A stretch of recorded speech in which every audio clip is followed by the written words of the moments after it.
So అందరికీ very very good morning. ఈరోజు మనం ఏవైతే ప్రోడక్ట్ నుంచి మాట్లాడుతున్నామో ఈ ప్రోడక్ట్ మనకు సెల్యులర్ నరిష్మెంట్ థెరపీ అంటారు. సెల్యులర్ నరిష్మెంట్ అసలు వాస్తవానికి వెస్టేజ్లో ఉన్న ప్రోడక్ట్ మనకు కంపెనీ చాలా రకాల ప్రోడక్ట్ కంపెనీ తయారు చేస్తుంది. ఇంచుమించు 400+ ప్రోడక్ట్స్ తయారు చేస్తుంది. దాంట్లో ఇంట్లోకి వాడుకునే రెగ్యులర్ ఓరల్ ప్రొడక్ట్స్ ఉన్నాయి. అలాగే తర్వాత అగ్రికల్చర్ సంబంధించిన ప్రొడక్ట్స్ ఉన్నాయి, కలర్ కాస్మెటిక్స్ కూడా ఉన్నాయి, అలాగే హెల్త్కి సంబంధించిన సప్లిమెంట్స్ కూడా ఉన్నాయి. సో హెల్త్కి సంబంధించిన సప్లిమెంట్స్ అనగానే స్టార్టింగ్లో నాకున్న ఒక అనుమానం, భయం ఏముంటుండే అంటే, సో ఈ సప్లిమెంట్స్ అనేటివి మందు గోళీలు ఏమో, ఎందుకంటే మందు గోళీలు లాగానే ఉంటాయి, ఏమన్నా ఒకటి ఎక్కువ తక్కువ అయితే మన సైడ్ ఎఫెక్ట్ అవుతుందేమో అన్న ఒక భయం ఉంటుండే. ఎప్పటివరకు సప్లిమెంట్ అంటే ఏందో తెలియనప్పటి వరకు. అసలు ఈరోజు సప్లిమెంట్ అంటే ఏంది, అసలు మనకు రోగం వచ్చిన తర్వాత ఏదన్నా ఇబ్బంది రోగం వచ్చింది అంటే మనం ఏం చేస్తాం, డాక్టర్ దగ్గరికి వెళ్తాము. డాక్టర్ దానికి కావాల్సిన మందులు ఇస్తారు. ఎప్పుడు? అది రోగం వచ్చిన తర్వాత. అది బీపీ కావచ్చు, షుగర్ కావచ్చు, థైరాయిడ్ కావచ్చు, అస్తమా కావచ్చు, ఫైల్స్ కావచ్చు, ఏదన్నా కావచ్చు. కానీ ఫుడ్ సప్లిమెంట్ అంటే ఏంది, ఏదైనా రోగం రాకముందు, ఏదైనా డిసీజ్ రాకముందు రాకుండా ఎలా దాన్ని కంట్రోల్లో పెట్టుకోవాలి అనే దాని మీద సప్లిమెంట్స్ అనేది వాడడం జరుగుతుంది. సో జనరల్గా ఒక ఎగ్జాంపుల్తో నేను బిజినెస్ ఈరోజు నేను స్టార్ట్ చేయబోతున్నాను సెషన్. సో ఇది సప్లిమెంట్స్ అంటే ఏంది, అసలు ఏ విధంగా పనిచేస్తాయి. సో ఒక ఎగ్జాంపుల్ చెప్పాలంటే, సో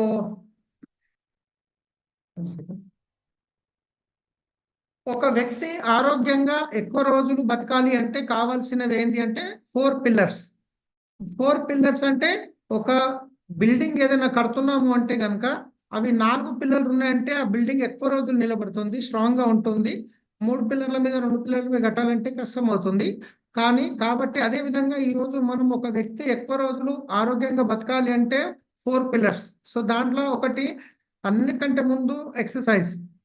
ప్రతి ఒక్కరూ అట్లీస్ట్ ఒక 30 నిమిషాల నుంచి ఒక గంట సేపు కనుక ఎక్సర్సైజ్ చేయగలిగితే చేయాలి.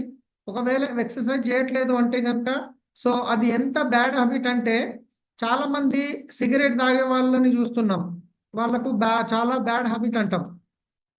మందు తాగే వాళ్ళని చూస్తాం, చాలా బ్యాడ్ హ్యాబిట్ అంటాం. తంబాకు గుట్కా తినే వాళ్ళని చూస్తాం, చాలా బ్యాడ్ హ్యాబిట్ అంటాం. 100% బ్యాడ్ హ్యాబిటే. కానీ ఎక్సర్సైజ్ చేయట్లేమంటే దానికంటే బ్యాడ్ హ్యాబిట్ అది, రైట్? అది ఎక్సర్సైజ్ అనేది అట్లీస్ట్ ప్రతి ఒక్క మనిషి ఒక ½ అన్ అవర్ నుంచి ఒక 1 అవర్ కంపల్సరీ ఎక్సర్సైజ్ చేయాలి. రెండోది వచ్చేసి పాజిటివ్ యాటిట్యూడ్. పాజిటివ్ యాటిట్యూడ్లో ఉండాలి ఎప్పుడు. ఎందుకంటే మనం పొద్దున్న లేచింది సాయంత్రం వరకు ఏదో ఒక టెన్షన్తోని ఆలోచనతో లేని దీంతో ఇబ్బంది పడుతుంటాము. పాజిటివ్ యాటిట్యూడ్గా ఉండాలి. మూడోది వచ్చేసి తగినంత నిద్ర, తగినంత విశ్రాంతి అంటే నిద్ర. మనము అట్లీస్ట్ మినిమం 6 నుంచి 8 గంటలు కమ్సకం పండుకోవాలి. నాలుగోది వచ్చేసి బ్యాలెన్స్డ్ డైట్. బ్యాలెన్స్డ్ డైట్ అంటే ఏంటి అంటే పౌష్టిక ఆహారం. పౌష్టిక ఆహారం అంటే ఈరోజు మనం తినే ఫుడ్ లోపల పోషకాలు అనేటివి చాలా చాలా చాలా ఇంపార్టెంట్ అనమాట. ఈ గోపాల్ రెడ్డి గారు మీరు హ్యాండ్ రైజ్ చేయకండి, మళ్ళీ హ్యాండ్ రైజ్ చేయకండి ప్లీజ్. మీరు హ్యాండ్ రైజ్ చేసినప్పుడు మీది పైన కనిపిస్తుంది మీ ఫోటో, ఎవరు హ్యాండ్ రైజ్ చేయకండి, నేను డిస్టర్బ్ అవుతాను, మళ్ళీ మీకు కరెక్ట్గా రాదు. సో కాబట్టి ఒక వ్యక్తి ఆరోగ్యంగా ఎక్కువ రోజులు బతకాలంటే కావాల్సినవి ఏంది, రోగం రాకుండా 100 సంవత్సరాలు బాగా బతకాలి. ఇప్పుడు చూడండి, మన పేరెంట్స్, మన తాత వాళ్ళు ఒక 100 సంవత్సరాల ఏజ్ ఉన్న వాళ్ళకి ఈరోజు గట్టిగా ఉన్నారంటే వాళ్ళు ప్రతి ఒక్క పని వాళ్ళు సొంతంగా చేసేది. కానీ ఈరోజు బట్టలు ఉతకడానికి మిషన్ వచ్చింది, రుబ్బడానికి మిషన్ వచ్చింది, బాసన తోమడానికి మిషన్ వచ్చింది, ఇల్లు తుడవడానికి మిషన్ వచ్చింది, ఫ్యాన్ వేయడానికి రిమోట్ కంట్రోల్ వచ్చింది. అంటే ప్రతి ఒక్కటి మనం ఏం చేస్తున్నామంటే అన్ని కూర్చున్న దగ్గరనే చేస్తున్నాం, మన బాడీకి ఎంత కూడా పని చెప్పట్లేదు. సో అప్పటి వాళ్ళకి ఎలాంటి టెన్షన్ ఉండేది కాదు, ఉన్న దాంట్లో తినే వాళ్ళు చేసుకునేవారు. ఈరోజు ఖర్చులు ఏ విధంగా పెరిగినాయంటే ఇన్కమ్ సరిపోక ప్రతి ఒక్క వ్యక్తి టెన్షన్ పడుతున్నాడు. కాంపిటీషన్ జనరేషన్లో తగినంత నిద్ర చూస్తున్నారు. ఈరోజు చాలా మంది సాఫ్ట్వేర్ జాబ్ చేసే వాళ్ళు ఉన్నారు, నైట్ డ్యూటీ చేస్తుంటారు, డేలో పడుకుంటుంటారు. పడుకోవడం అనేది మనకు డేలో పని చేయాలి, రాత్రిలో పండుకోవాలి. ఎందుకంటే మనము పగలు పని చేస్తాము, మన బాడీలో ఉన్న సెల్స్ కూడా యాక్టివ్గా ఉంటాయి, అవి గిట పనిలో ఉంటాయి. ఎప్పుడైతే మనం రాత్రి పడుకుంటామో అవి ఏం చేస్తాయంటే అవి గిట రెస్ట్ కోరుకుంటాయి. సో మీరు పొద్దున 9 గంటలకు ఇంట్లోకెళ్ళి తిని బయలుదేరుతారు. మళ్ళీ మధ్యాహ్నం 1-2 అయిందంటే గట్టిగా ఆకలి అవుతుంది. అంటే ఎన్ని గంటలు? ఒక 3-4 గంటల లోపల మళ్ళీ ఆకలి అవుతుంది. ఎందుకంటే మన బాడీలో సెల్స్ అనేటివి పనిచేస్తున్నాయి. వాటికి ఎనర్జీ కావాలి. కానీ ఎప్పుడైతే మీరు రాత్రి అన్నం 9 గంటలకు తిని పడుకుంటారో మళ్ళీ పొద్దున 9 గంటలకు తింటారు. అంటే ఇంచుమించు ఎన్ని గంటలు? 12 గంటల గ్యాప్ వచ్చింది. కానీ 12 గంటల గ్యాప్లో ఆకలి అయిందంటే కాలేదు. ఎందుకంటే మన బాడీలో ఉన్న సెల్స్ ఏవైతే ఉన్నాయో అవి రెస్ట్ మోడ్లో ఉంటాయి. సో చాలా మటుకు మీరు చూసుంటారు, హార్ట్ అటాక్ అనేది పొద్దున్నే వస్తుంది చాలా మందికి. ఎందుకు పొద్దున వస్తుంది అంటే, సో డే మొత్తం మన హార్ట్ బీట్ బాగుంటుంది. కానీ నైట్ మోడ్లో కాగానే స్లో మోషన్కి వెళ్ళిపోతాయి.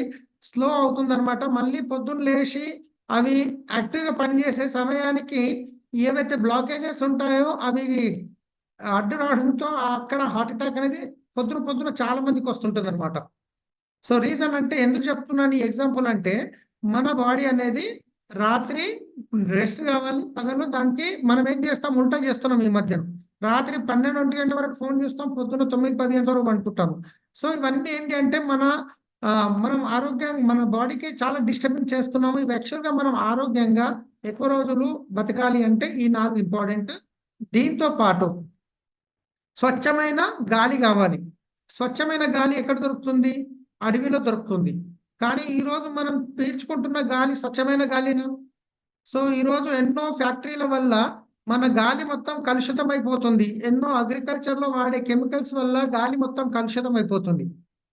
ఏదైతే స్వచ్ఛమైన గాలి తీసుకోవాలో దానికి బదులు ఏం తీసుకుంటున్నాం? పొల్యూషన్ ఎయిర్ తీసుకుంటున్నాం. అదే విధంగా స్వచ్ఛమైన నీరు తీసుకోవాలి ఈరోజు. కానీ ఈరోజు స్వచ్ఛమైన నీరు తీసుకుంటున్నాం అంటే మీకు తెలుసు, ఈరోజు ఎన్నో ఫ్యాక్టరీల నుంచి వెలువడే కెమికల్స్ మొత్తము భూగర్భంలో కలిసి జలాలలో, నదులలో కలిసి, కాలువల్లో కలిసి మళ్ళీ సముద్రంలోకి వెళ్తే ఈరోజు వాటర్ అనేది గ్రౌండ్ వాటర్ కంప్లీట్గా పొల్యూటెడ్ అవ్వడం జరిగింది. అలాగే బ్యాలెన్స్డ్ డైట్, పౌష్టిక ఆహారం ఏదైతే తీసుకోవాలో ఇక్కడ మీ ప్లేట్ చూసినట్లయితే ఇక్కడ మీకు కూరగాయలు రకరకాల ఫుడ్ ఉంది. రైస్ మాత్రం కొంచెం ఉంది. కానీ ఈరోజు తినే ఫుడ్ ఎట్లుంది మనది? అన్ని తక్కువ చేస్తాం, అన్నం మాత్రమే ఎక్కువ తింటాం. ఈ రైస్ ఎక్కువ తినడం వల్ల ఏమవుతుందంటే దీంట్లో ఉండే కార్బోహైడ్రేట్స్ ఏదైతే ఉందో మనిషి లావు కావడానికి ఎక్కువ ఈజీగా ఉంటుందన్నమాట. అంటే ఈజీగా రైస్ ఎక్కువ తినడం వల్ల లావు అవుతారు.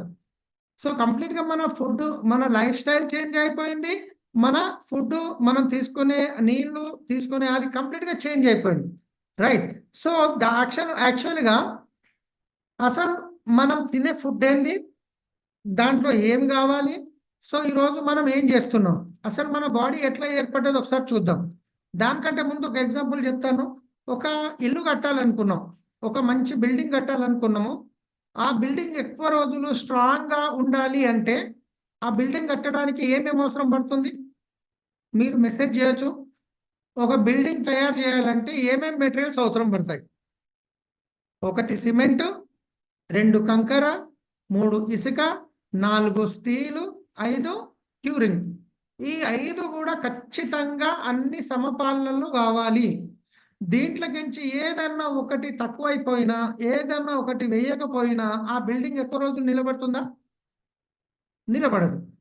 అదే విధంగా ఏ విధంగా అయితే బిల్డింగ్ కట్టడానికి ఇవన్నీ మెటీరియల్స్ అవసరం పడ్డాయో, ఈ రోజు మన బాడీ అనేది, మన మానవ శరీరం అనేది ఏ విధంగా ఏర్పడ్డది అంటే కనుక కొన్ని ఆటమ్స్ కలిస్తే కొన్ని అణువులు ఏర్పడతాయి. అంటే ఏ విధంగా మన బాడీ రూపు చెందిందో దాని గురించి నేను చెప్తున్నాను. కొన్ని ఆటమ్స్ కలిస్తే కొన్ని అణువులు ఏర్పడతాయి. ఆ కొన్ని అణువులు కలిస్తే కణాలు ఏర్పడతాయి, సెల్స్.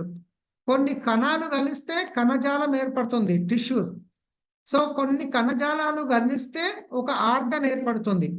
కొన్ని ఆర్గన్స్ కలిస్తే అవయవ వ్యవస్థ ఏర్పడుతుంది, ఆర్గన్ సిస్టమ్.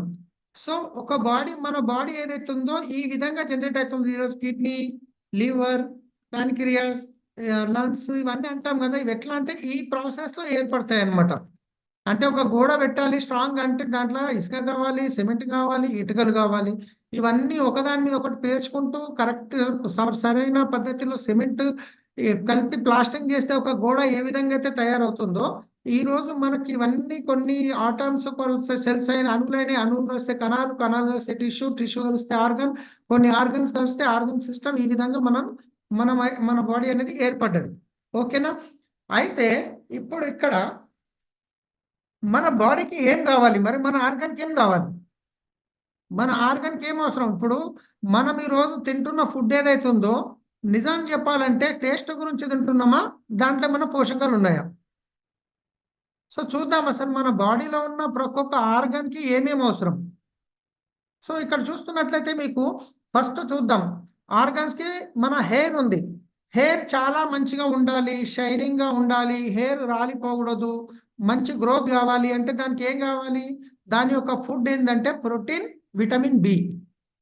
ఎప్పుడైతే ప్రోటీన్, విటమిన్ బి మంచిగా ఉంటుందో మనకు అప్పుడు వెంట్రుకలు అనేది రాలవు.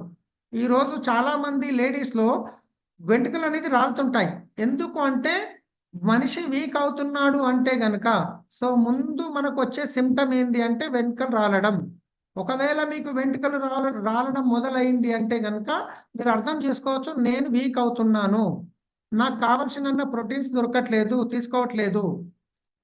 రెండోది, మన బ్రెయిన్ చాలా మంచిగా పనిచేయాలి, యాక్టివ్గా ఉండాలి, ఏది మర్చిపోకూడదు అనుకుంటే గనక మన బ్రెయిన్కి కావాల్సిన ఫుడ్ ఏంటంటే vitamin B6, vitamin B12, vitamin బి9, omega 3 ఇవి కావాలి.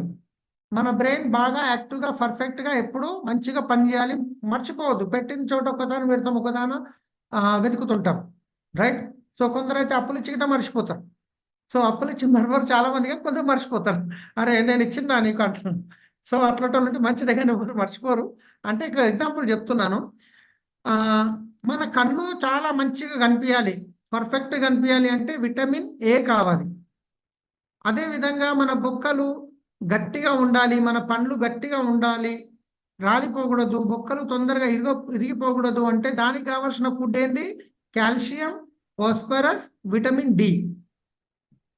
తర్వాత మన థైరాయిడ్ అనేది రావద్దు, హార్మోన్స్ అన్ని బ్యాలెన్స్గా ఉండాలి అంటే కావాల్సింది ఏంది అంటే కనుక మన థైరాయిడ్ గ్రంథికి కావాల్సింది ఏంది అంటే విటమిన్ ఏ, అయోడిన్, ఒమేగా 3 ఇంకా నీళ్లు.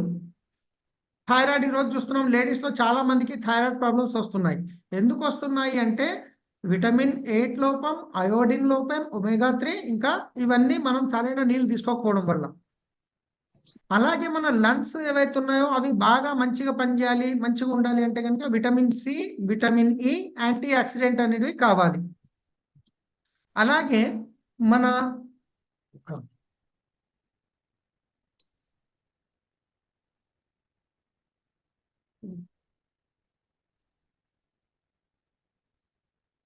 ఓకే ఇది ఓకే ఓకే ఎస్, మన హార్ట్ చాలా మంచిగా పనిచేయాలి.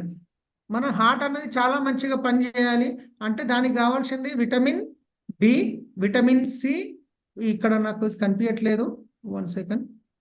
ఓకే, తర్వాత ప్రోటీన్, విటమిన్ ఈ సార్.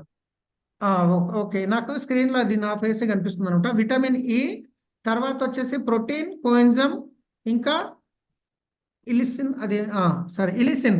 మన హార్ట్ బాగా పనిచేయాలి, ఎప్పటికీ మంచిగా కొట్టుకోవాలి అంటే కనుక దీనికి కావాల్సిన ఫుడ్. అదేవిధంగా మన లివర్ ఏదైతుందో మన లివర్ రక్తాన్ని ఫిల్టర్ చేస్తుంది, అది బాగా ఉండాలి, దానికి ఎలాంటి ఇన్ఫెక్షన్స్ రావద్దు అంటే కనుక దానికి కావాల్సింది ఏంటి అంటే విటమిన్ బి కాంప్లెక్స్, ఫైబర్ ఇవి కావాలి లివర్ బాగా పనిచేయాలి అంటే. తర్వాత మన కిడ్నీలు చాలా మంచిగా పనిచేయాలి, కిడ్నీలు అలసిపోకూడదు అంటే దానికి కావాల్సింది ఏంటి అంటే కనుక 1 సెకండ్ విటమిన్ సి, సారీ ఎక్కడ కిడ్నీలు, vitamin C, vitamin B, vitamin C, vitamin B, antioxidant, vitamin C, vitamin E, antioxidants అనేది కావాలి. ఏది మన కిడ్నీలు బాగా పనిచేయాలి అంటే. అదే విధంగా మన ప్యాంక్రియాస్ అంటే ఈరోజు చాలా మందికి షుగర్ వస్తుంది కదా, ఈ షుగర్ అనేది రావద్దు అంటే ఈ ప్యాంక్రియాస్కి కావాల్సిన ఫుడ్ ఏంటంటే vitamin C, vitamin E, protein, fibre ఇది కావాలి. ఇది ప్యాంక్రియాస్కి. మన లోపల రక్తం తగ్గొద్దు అంటే కనుక దానికి కావాల్సింది హిమోగ్లోబిన్ తగ్గొద్దు అంటే ఐరన్ కావాలి, విటమిన్ కే కావాలి. అదేవిధంగా మన శరీరంలో అన్నిటికంటే పెద్ద ఆర్గన్ ఏదైతే ఉంది అంటే కనుక అది మన స్కిన్. మన స్కిన్ బాగుండాలంటే దానికి కావాల్సింది ఏంటి అంటే ప్రోటీన్, విటమిన్ డి, ఆ తర్వాత విటమిన్ ఇ. సో ఇవన్నిటివి కావాలి. ఇవన్నీ ఎవరికి కావాలి? మన బాడీలో ఉన్న ఆర్గన్స్ కి కావాలి. ఇవన్నీ ఎక్కడ దొరుకుతాయి? ఇవన్నీ ఎక్కడ దొరుకుతాయి? ఎవరైనా మెసేజ్ చేస్తే చేయొచ్చు. ఇవి మనం కిరాణా షాప్లో వెళ్ళి ఒక విటమిన్ బి ఒక 1/4 కిలో ఇవ్వు, విటమిన్ ఏ 1 కిలో అని తీసుకొస్తామా? ఇవన్నీ ఎక్కడ దొరుకుతాయంటే మనం తినే ఫుడ్ లోపల దొరుకుతాయి. మనం తాగే నీళ్ళ లోపల కొన్ని దొరుకుతాయి, మినరల్స్ లాంటివి. ఇవన్నీ మనం తినే ఆహారంలో దొరకాలి. కానీ ఈ రోజు తింటున్న ఆహారంలో ఇవన్నీ ఉన్నాయా? ఈ రోజు తింటున్న ఆహారంలో ఇవన్నీ దొరుకుతున్నాయా? ఒకసారి మీరు ఆలోచించండి. మన పెద్దవాళ్ళు తిన్న పాలకూర, మనం తింటున్న పాలకూర సేమ్ ఉందా? వాళ్ళు తాగిన పాలు, ఈరోజు మనం తాగుతున్న పాలు సేమ్ ఉన్నాయా? వాళ్ళు తిన్న బియ్యం, మనం తింటున్న బియ్యం సేమ్ ఉన్నాయా? ఈరోజు ఎవరన్నా నేను బర్రె పాలు తాగుతున్నా సార్ అన్నాను అంటే గనక బర్రె పాలు తాగుతున్నా కానీ దాంట్లో కెమికలే ఉంది. ఎట్లా? ఆ బర్రె పాలు ఇవ్వడానికి ఒక ఇంజెక్షన్ ఇవ్వడం జరుగుతుంది. సో ఆ ఇంజెక్షన్ ఏదైతే ఉందో ఆ పాలలో కలిసి మళ్ళీ మన లోపలికే వెళ్తుంది. సో ఇట్లా ప్రతి ఒక్క ఫుడ్ ఏదైతే ఉందో అప్పుడు వాళ్ళు పండించిన పంటలు ఎలాంటి కెమికల్స్ వాడేవాళ్ళు గారు. ఈ రోజు పండిస్తున్న పంటల్లో మొదటి విత్తనం పెట్టినప్పటి నుంచి లాస్ట్ వరకు కెమికల్స్ ని యూజ్ చేయడం జరుగుతుంది. సో ఇవన్నీ మన బాడీకి, మన ఆర్గన్స్ కి కావాల్సిన పోషకాలు ఇవి మనం తినే ఫుడ్ ద్వారా దొరకాలి. కానీ ఈ రోజు మనం తింటున్న ఫుడ్ లోపల ఇవి దొరకట్లేదు. సో దొరకట్లేదు కాబట్టి మన ఆర్గన్స్ ఏవైతే ఉన్నాయో అవి ఏమవుతున్నాయి అంటే మెల్లమెల్లగా వీక్ అవ్వడం జరుగుతుంది. ఎప్పుడైతే ఈ ఆర్గన్ వీక్ అవుతుందో అప్పుడు అనేది డిసీజ్ అనేది రావడం జరుగుతుంది. సో కిడ్నీ బాగానే ఉంటాయి, మనం పుట్టినప్పుడు బాగానే ఉంటాయి కిడ్నీ. ఎందుకు కిడ్నీ ప్రాబ్లం వస్తుంది? దానికి కావాల్సిన ఫుడ్ ఇవ్వట్లేదు. మనం పుట్టినప్పుడు మనకు పండ్లు, మన కళ్ళు మంచిగా ఉండే, కానీ ఈరోజు ఎందుకు కనిపిస్తలేవు?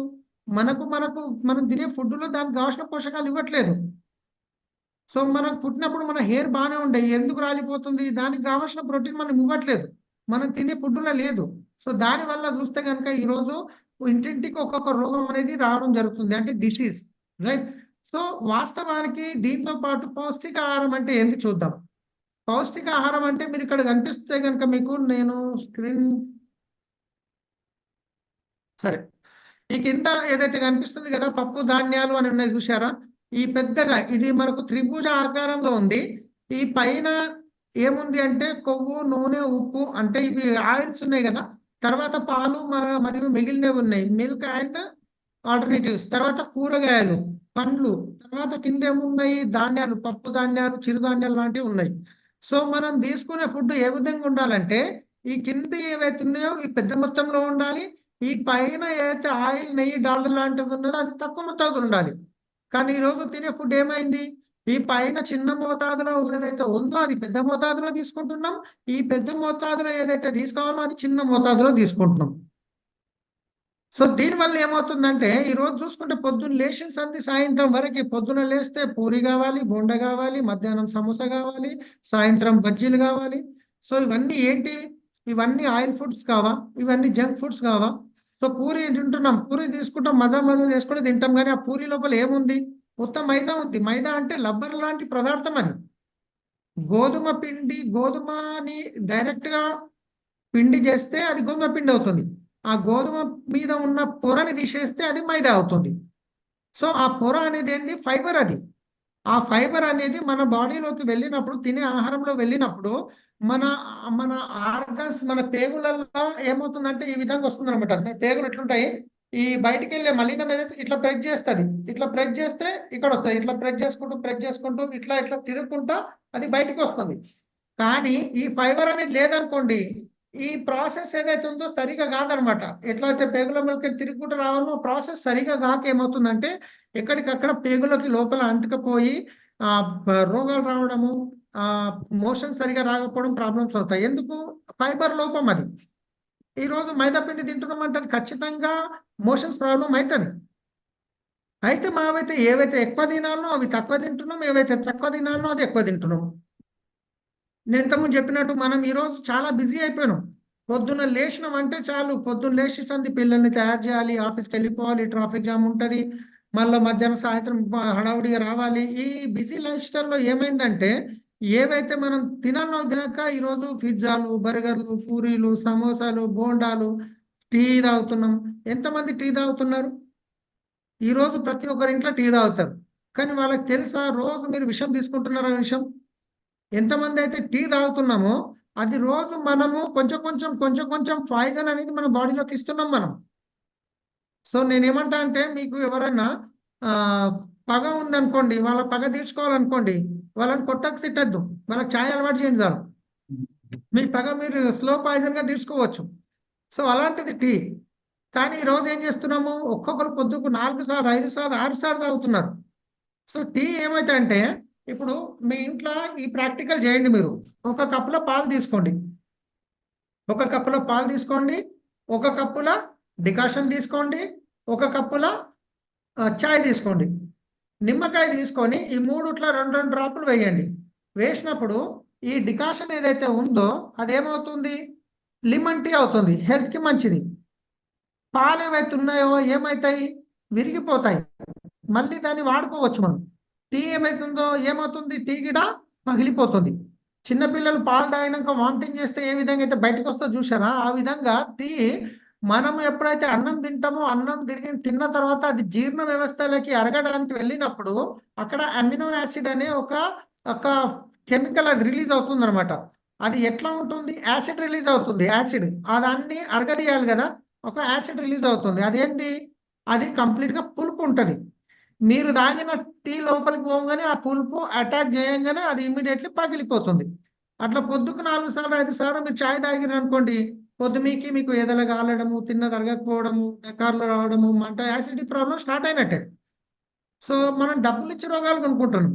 సో దానికంటే బెస్ట్ నా యొక్క సజెషన్ ఏంటంటే, ఇంట్లో షుగర్ గిట్ట వాడొద్దు. చాలా మంది ఈ షుగర్ మీరు ఎట్లా తయారవుతుంది, షుగర్ చెరుకు రసంతో తయారవుతుంది. చెరుకు రసం ఏ కలర్లో ఉంటుంది, అది పాలు చేసిన తర్వాత ఇంచుమించు బ్లాక్ కలర్లోకి వస్తుంది. ఆ బ్లాక్ కలర్ వైట్ కలర్ ఎట్లా మారుతుంది, ఆ బ్లాక్ కలర్ వైట్ కలర్గా మారాలంటే దాంట్లో సల్ఫర్ అనేది యాడ్ చేస్తారు. ఆ సల్ఫర్ యాడ్ చేయడం వల్ల ఈ షుగర్ తిన్నప్పుడు ఈ లోపలికి వెళ్ళిన ఈ సల్ఫర్ ఏం చేస్తుందంటే మన బొక్కలలో ఉన్న కాల్షియం మొత్తం లాగేసుకుంటుంది, పిప్పి చేసేస్తుంది. సో బొక్కలు వీక్ కావా, బ్యాక్ పెయిన్స్ రావా, జాయింట్ పెయిన్స్ రావా. సో మనం తినాల్సిన వదిలేసి ఒకప్పుడు మన పెద్దవాళ్ళు బెల్లం తినేది, కానీ ఈ రోజు మనం షుగర్ ఎక్కువ ఇష్టపడుతున్నాం. అంటే తినే ప్రతి ఒక్క ఫుడ్ ఏదైతే ఉందో మనం దాంట్లో కావాల్సిన పోషకాలు లేవు, ఉల్టా నుక్సాన్ చేసేటి ఇస్తున్నాం, రైట్. సో దీంతో పాటు ఇదే కాకుండా ఇంకొక మేజర్ కారణం ఏంటి అంటే గనక, గత 30 సంవత్సరాల నుంచి చూస్తే గనక అగ్రికల్చర్లో రకరకాల కెమికల్స్ అనేది వాడడం జరుగుతుంది. చూస్తున్నారు, ఈరోజు యూరియా వాడుతున్నారు, ఇన్సెక్టిసైడ్స్, పెస్టిసైడ్, పురుగులు చంపడానికి మందులు కొడుతున్నారు. ఆ తర్వాత కార్బెట్ ఏదైతే ఉందో అది యూజ్ చేస్తున్నారు. కార్బెట్ అంటే మీకు యూరియా అయితే మీకు తెలుసు, పురుగుల మందు తెలుసు, వాడుతున్నారు. ఈ కార్బెట్ అనేది ఏంటంటే, కార్బైడ్ ఇది మనకు యాపిల్స్ కొంటాం కదా మనం మార్కెట్లో, ఎప్పుడైతే యాపిల్స్ కొంటామో అవి ఎట్లుంటాయి, మనకు ఫ్రెష్గా ఉంటాయి, ఇప్పుడే తెంపినట్టు ఉంటాయి. కానీ యాపిల్స్ ఎక్కడ పండుతాయి, కాశ్మీర్లో పండుతాయి. కాశ్మీర్ నుంచి హైదరాబాద్కి రావడానికి ఎన్ని రోజులు పడుతుంది, అక్కడ తెంపాలి, ప్యాక్ చేయాలి, లోడ్ చేయాలి, ఆ లోడ్ రావాలి, మళ్ళీ ఇక్కడ మార్కెట్కి దిగాలి, ఇంచుమించు 6-7 రోజుల ప్రాసెస్. ఈ 6-7 రోజుల ప్రాసెస్లో అక్కడ యాపిల్ అనేది అది పూర్తిగా పండక ముందే దాన్ని తెంపి బాక్స్లో ప్యాక్ చేసి ఈ కార్పెట్ అనేది దాని మీద చల్లడం వల్ల దీని వల్ల అది ఇక్కడికి వచ్చే వరకు ఖరాబ్ కాకుండా ఉంటుంది, ఇక్కడికి వచ్చే వరకు మీకు పండుతుంది. ఎందుకు, ఇప్పుడు మ్యాంగో సీజన్ వస్తుంది, మీరు మామిడి పండు చూడండి, చెట్టు మీద పండిన పండు తిని చూడండి, మార్కెట్లో దొరికే మామిడి పండు చూడండి. మీకు మార్కెట్లో దొరికేది ఎట్లుంటాయంటే, వాళ్ళు ఆటోల్లో తోటలలో తెంపి ఆటోలో తీసుకొచ్చినప్పుడు ఖచ్చితంగా ఉంటాయి. రాత్రి వేసి కార్బెట్ వేసి తెల్లారి తీసిందంటే ఇట్లా ఎల్లో కలర్ అయిపోతాయి. చూస్తే కడుపు నిండిపోవాలి, లోపల మళ్ళీ అది మక్కనే చూస్తానికి పైన మాత్రమే ఎల్లో కలర్ అవుతుంది. సో ఇవన్నీ ఏమవుతున్నాయి అంటే, కచ్చిగా ఉన్న దాన్ని పండు చేసే కెమికల్ ఏదైతే ఉందో ఆ పండ్ల మీద జల్లినప్పుడు అది తింటే మళ్ళీ లోపలికి వెళ్తుంది, అది మన లోపలికి వెళ్తుంది, మన బాడీలోకి వెళ్ళి మన సెల్స్ ని ఖరాబ్ చేసి మన క్యాన్సర్ రావడానికి కారణం అవుతుంది, మన బాడీలో హార్మోన్స్ ని డిస్టర్బ్ చేస్తుంది. సో ఇదే కాకుండా హైబ్రిడ్ సీడ్స్, ఈరోజు హైబ్రిడ్ సీడ్స్ అనేటివి రావడం జరిగింది. దాంట్లో మనకు కావాల్సిన పోషకాలు దొరకవు. హైబ్రిడ్ అంటే ఏంది, బాయిలర్ కోడి ఊరి కోడి అనుకోండి. ఇక ఊరికి కూడా ఎట్లుంటది, ఊర్లో తిరుగుతుంటది, తింటుంటది, పంటుంటది, పట్టుకుంటే కూడా దొరకదు అది. అదే బాయిలర్ కోడి ఏడేస్తాడో కదల తిన్న దగ్గరనే కూర్చుంటది దానికి అంటే. సో ఏవైతే ఈ హైబ్రిడ్ సీడ్స్ ఉన్నాయో దాంట్లో కూడా తగిన పోషకాలు ఉండవు. తర్వాత దాంతో పాటు ఈ రోజు మనం కూరగాయలు మార్కెట్లో కొనడానికి పోయినప్పుడు చూస్తున్నాం, రకరకాల కలర్స్ అనేది యూజ్ చేస్తున్నారు. అవి మంచిగా గ్రీన్ గా కనిపించడానికి, రెడ్ గా కనిపించడానికి కలర్స్ యూజ్ చేస్తున్నారు. సో ఈ కలర్స్ అన్ని ఎక్కడ పోతాయి మళ్ళీ? ఇవన్నీ కారణం అన్నమాట. ఇదే దీంతో పాటు ఈరోజు మన ఇళ్లలో చాలా మంది నాన్ స్టిక్ పెంకలు వాడుతున్నారు. నాన్ స్టిక్ అంటే తెలుసు కదా రాజు సార్, తెలుసా నాన్ స్టిక్? తెలుసు సార్. పెంకలు నున్నగా ఉంటాయి, నూనె తక్కువ పడుతుంది, తొందరగా వంట అవుతుంది, మాడది, అవునా కదా? అవును సార్. ఆ నాన్ స్టిక్ పెంక తెచ్చినప్పుడు నున్నగా ఉంటుంది. ఒక 6 నెలలు 1 ఇయర్ వాడిన తర్వాత ఏమవుతుంది? రఫ్ అయిపోతుంది మళ్ళీ అది. అది ఎక్కడ పోతుంది? ఆ పొర ఎక్కడ పోతుంది? మన తినే దాంట్లోకి వస్తుంది సార్ అది. మనం తినే ఫుడ్ ద్వారా మన బాడీ లోపలికి వెళ్ళి మన బాడీ లోపల సెల్స్ మీద డిపాజిట్ అయ్యి క్యాన్సర్ క్రియేట్ చేస్తుంది అది. Yes. అది అంత డేంజర్. ఈవెన్ నాన్ స్టిక్ వాడుతున్నారంటే రాబోయే రోజుల్లో మీరు క్యాన్సర్ కి వెల్కమ్ చెప్తున్నారని అర్థం. సో ఈ రోజు క్యాన్సర్ వస్తుందంటే ఎందుకు వస్తున్నాయి? ఇలాంటి కెమికల్స్ వాడడం వల్ల, ఇలాంటి కెమికల్ ఫుడ్ తినడం వల్ల, ఇలాంటి రకరకాల కొత్త కొత్త ప్రయోగాలు చేసిన తినడం వల్ల ఈరోజు వ్యవసాయంలో వాడే కెమికల్స్ వల్ల పంజాబ్ నుండి టాటా మెమోరియల్ది ఒక క్యాన్సర్ ట్రైన్ నడుస్తుంది అంటే మీరు అర్థం చేసుకోండి. ఇప్పుడు మనం ఇక్కడ నుంచి ఢిల్లీ వెళ్ళాలంటే ఒక ట్రైన్లో ఎక్కితే అందరూ ఎట్లుంటారు? మంచిగా యాక్టివ్గా ఉంటారు. కానీ ట్రైన్ మొత్తం క్యాన్సర్ పేషెంట్లు ఉంటే ఎట్లుంటుంది ఒకసారి ఆలోచించండి. అలాంటిది పంజాబ్ నుండి ఒక క్యాన్సర్ ట్రైన్ నడుస్తుంది. ఎందుకంటే అక్కడ ఆర్తిరిగనం అనేది కెమికల్స్ అనేది వాడడం జరిగింది. ఇప్పుడు చాలా వరకు బ్యాన్ చేశాడు అక్కడ కొన్ని కెమికల్స్ని. అక్కడ కెమికల్స్ ఏవైతే బ్యాన్ చేశారో అవి ఇక్కడ మన తెలంగాణలో దుమ్ము దుబ్బుతున్నాయి. సో ఒకసారి అర్థం చేసుకోండి, ఇవన్నీ తినే ఫుడ్ సరిగా తినకపోవడంతో పాటు ఈ తినకూడని ఇవన్నీ కెమికల్స్ మనం లోపల బాడీలోకి వేసినప్పుడు ఏమవుతుంది మన బాడీ పరిస్థితి? రైట్. సో ఇలా అవుతుంది అనమాట. ఒబేసిటీ వస్తుంది, లావు పెరగడం జరుగుతుంది. ఎప్పుడైతే లావు పెరుగుతున్నామో అప్పుడు ఆటోమేటిక్గా జాయింట్ పెయిన్స్ అనేది షురువు అయిపోతాయి. ఎప్పుడైతే జాయింట్ పెయిన్స్ వస్తాయో వాకింగ్ చేయలేక అది ఇంకా ఒకదాని తర్వాత ఒకటి, ఒకదాని తర్వాత ఒకటి రోగాలకు అనేది మొదలవుతుంది అనమాట. రైట్.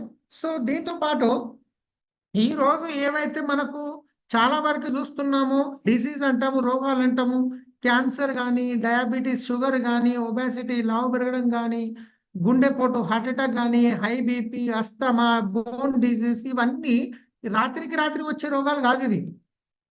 ఒకప్పుడు ఏదో జ్వరం వచ్చిందంటే ఒక గోలు తెచ్చుకొని వేస్తుంటివి, సర్ది అయిందంటే ఒక గోలు తెచ్చి వేసుకునే వాళ్ళు. కానీ ఈ రోజు వచ్చే రోగాలు ఏవైతున్నాయో ఇవి ఏవి లాంగ్ టైమ్ డిసీజ్ ఇవన్నీ. అంటే మన బాడీలో ఆల్రెడీ ఏర్పడి మెల్లమెల్లగా మెల్లమెల్లగా మెల్లమెల్లగా మెల్లమెల్లగా గ్రోత్ అయ్యి ఆ తర్వాత బయటపడుతుంది. ఎప్పుడైతే బయటపడుతుందో అప్పటికి మన చేతిలో ఆప్షన్ ఉండదు, మన డాక్టర్ దగ్గరికి వెళ్ళి లక్షలు ఖర్చు పెట్టాల్సింది. సో ఒక్కసారి మీరు ఆలోచించండి. సో తినే ఫుడ్ సరిగా తినట్లేదు, దొరికే పోషకాలు సరిగా ఇవ్వట్లేదు, దాంతోపాటు ఇంకా రకరకాల కెమికల్స్ అగ్రికల్చర్లో వాడి ఇవన్నీ మన బాడీలోకి వెళ్ళి ఒకసారి ప్రాబ్లం వచ్చింది అనుకోండి. సో ప్రాబ్లం వచ్చిన తర్వాత మనకు రెండు ఆప్షన్స్ ఉన్నాయి. ఒకటి డాక్టర్ దగ్గరికి వెళ్ళి మందులు తినాలి, లేదా ఈ మన ఫుడ్లో దొరకనటువంటి పోషకాలని మనము తీసుకోవాలి. ఒకటి మనం డాక్టర్ దగ్గరికి వెళ్ళి ఇంగళాల మీద మళ్ళీ నీళ్లు కలితే ఎట్లుంటుందో అట్లా కెమికల్ గోళీలు వాడాలి, లేదా రెండోది మనం తినే ఆహారంలో దొరకనటువంటి పోషకాలు ఏవైతే మిస్ అవుతున్నాయో వాటిని సప్లిమెంట్ రూపంలో తీసుకోవాలి. సో మీరు ఏది సెలెక్ట్ చేసుకుంటారు? కెమికల్ గోళీలు తిందామంటారా, ఫుడ్ సప్లిమెంట్ తిందామంటారా? ఫుడ్ సప్లిమెంటే best sir. Food supplement best, right. అయితే ఇప్పుడు ఇంకొక విషయం ఇక్కడ చూడాలి. ఒకటి మనం ఇంతకుముందు ఏమనుకున్నాం? 4 పిల్లర్స్ అనుకున్నాం. ఒకటి ఎక్సర్సైజ్ చేయాలి, రెండోది పాజిటివ్ యాటిట్యూడ్గా ఉండాలి, మూడోది తగినంత విశ్రాంతి తీసుకోవాలి, నాలుగోది బ్యాలెన్స్ డైట్ తీసుకోవాలి. అయితే ఎక్సర్సైజ్ చేయడం అనేది ఎవరి చేతిలో ఉంది? మన చేతిలో ఉంది. మనం డిసైడ్ అయితే రేపటి నుంచే స్టార్ట్ చేయొచ్చు. పాజిటివ్ యాటిట్యూడ్ ఉండడం ఎవరి చేతిలో ఉంది? మన చేతిలో ఉంది. ఇవన్నీ ఎందుకు లేనిపోని తలకాయ ఫ్రీ అయిపోవచ్చు మనం. తగినంత విశ్రాంతి తీసుకోవడం ఎవరి చేతిలో ఉంది? మన చేతిలో ఉంది. కానీ బ్యాలెన్స్ డైట్ తీసుకోవడం మన చేతిలో ఉందా? లేనే లేదు. ఒకవేళ మీరు బ్యాలెన్స్ డైట్ నేను రేపటి నుంచి తీసుకుంటాను అంటే మీరు ఏం చేయాలి? ఒక 4 ఎకరాల పొలం తీసుకొని ఆ 4 ఎకరాల పొలంని ఒక 4 సంవత్సరాలు ఎలాంటి పంటలు పండించకుండా బీడుగా వదిలేస్తే ఇప్పటివరకు వాడినటువంటి కెమికల్స్ అన్ని దాంట్లోకి వెళ్ళిపోతాయి. ఆ తర్వాత మీరు ఏవైతే పంటలు పండిస్తారో దాంట్లో ఎలాంటి కెమికల్ వాడకుండా మీరు పంట పండించిన తర్వాత ఆ పంటను కనుక ఆ ఆహారాన్ని తీసుకుంటే అప్పుడు మీకు బ్యాలెన్స్ డైట్ అనేది దొరికే అవకాశం ఉంది. ఎంతమంది రెడీ ఉన్నారు ఆ పని చేయడానికి? ఛాన్స్ లేదు, రైట్? కానీ ఇప్పుడు నేను చెప్పింది ఏదైతే ఉందో, ఒకటి మనకు మందులు, లేదా రెండోది పౌష్టిక ఆహారం మన సహజ సప్లిమెంట్స్ అన్నాం. అయితే ఇక్కడ చూసుకున్నట్లయితే యాక్చువల్గా మన WHO World Health Organization guidelines ఏంటంటే కనుక, సో యాక్చువల్గా building block of human body, మన మానవ శరీరం యొక్క బిల్డింగ్ బ్లాక్ ఏదైతే ఉందో, ఆరోగ్యవంతమైన వ్యక్తికి అతని బరువును బట్టి 1 kg గ్రాము ప్రోటీన్ అవసరం. అంటే ఎగ్జాంపుల్ ఇక్కడ నాకు స్క్రీన్ మీద ఎవరు కనిపిస్తున్నారు? కుమార్ సార్ కనిపిస్తున్నారు. కుమార్ సార్ అనుకుందాం, ఎన్ని కేజీలు ఉన్నారు అంటే నాకు తెలిసి 65-70 మధ్యన ఉంటారు, రైట్? ఒకవేళ 65 కేజీలు ఉన్నారు అనుకోండి, కుమార్ సార్ ఈరోజు 1 కేజీకి 1 గ్రాము ప్రోటీన్ తీసుకోవాలి రోజు. 1 కేజీ బరువు, 65 కేజీల బరువు ఉంటే 65 గ్రాముల ప్రోటీన్ అనేది రోజు తీసుకోవాలి. ఎప్పుడు? తన ఫుడ్ లోపల, పొద్దున నుంచి సాయంత్రం తినే ఫుడ్ లోపల. అదే పెద్దవాళ్ళకైతే 1 కేజీకి 1 గ్రాము, పిల్లలకైతే 1.5 గ్రామ్, ఎందుకంటే వాళ్ళు ఎదుగుతున్న స్టేజ్ అది. అదే ప్రెగ్నెంట్ లేడీ అయిననుకోండి, వాళ్ళకు 1.75 గ్రామ్ కావాలి ప్రోటీన్ 1 కేజీ. ఒక లేడీ ఉన్నారు, ఆమె ప్రెగ్నెంట్ అయింది, ఆమె 60 కేజీలు ఉన్నది. సో ఆమెకైతే 60 గ్రాములు అవసరం. కానీ బాడీలో లోపల ఇంకొక పిల్ల గ్రోత్ ఏదైతే అవుతున్నదో వాళ్ళకు కూడా అవసరం కాబట్టి 1.75 గ్రామ్ కావాలి ప్రోటీన్ అనేది.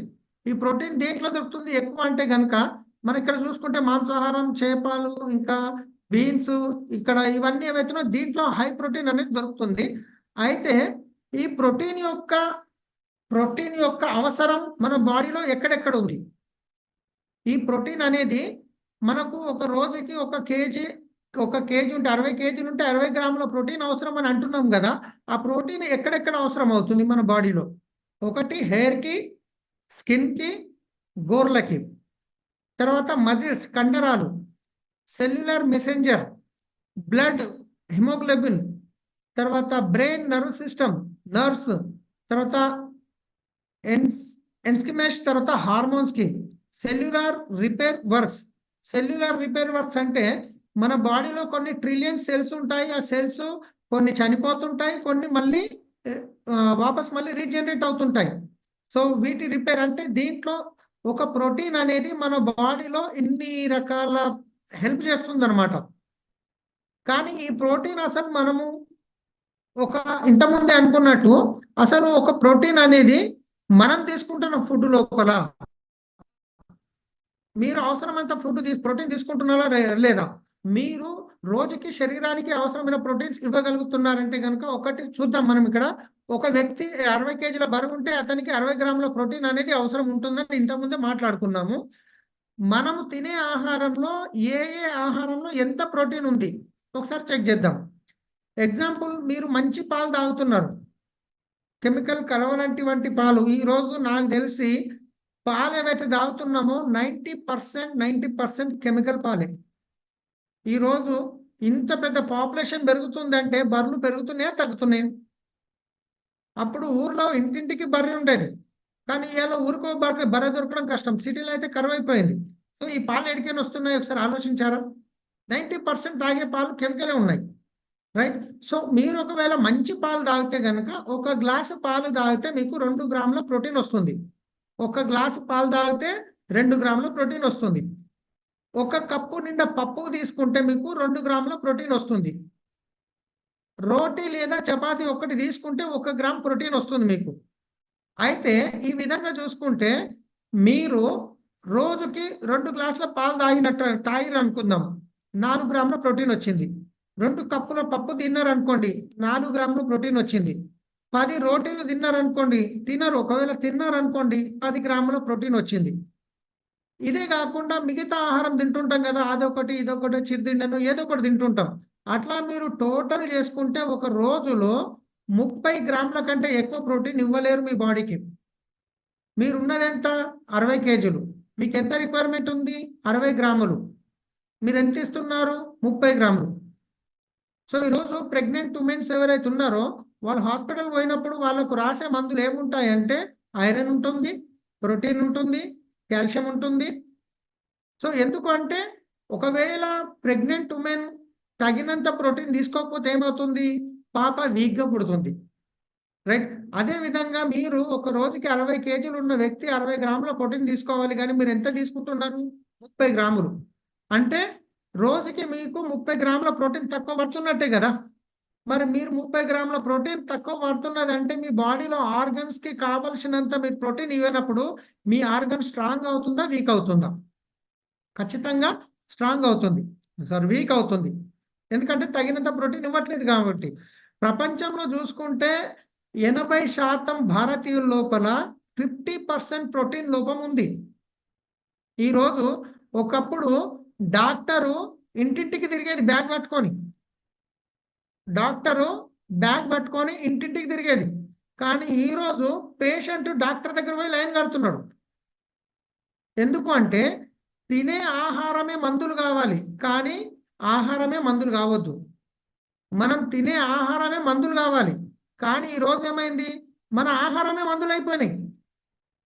బీపీ ఒక గోళీ తీసుకుంటాం, బొక్కలకు ఒక గోళీ తీసుకుంటాం, షుగర్ ఒక్కొక్క 4 గోళీలు తీసుకుంటాం. ఇప్పుడు మన ఆహారం తక్కువ, గోళీలు ఎక్కువైపోయినాయి, రైట్. సో ప్రోటీన్ అనేది అసలు ఎక్కడ దొరుకుతుంది?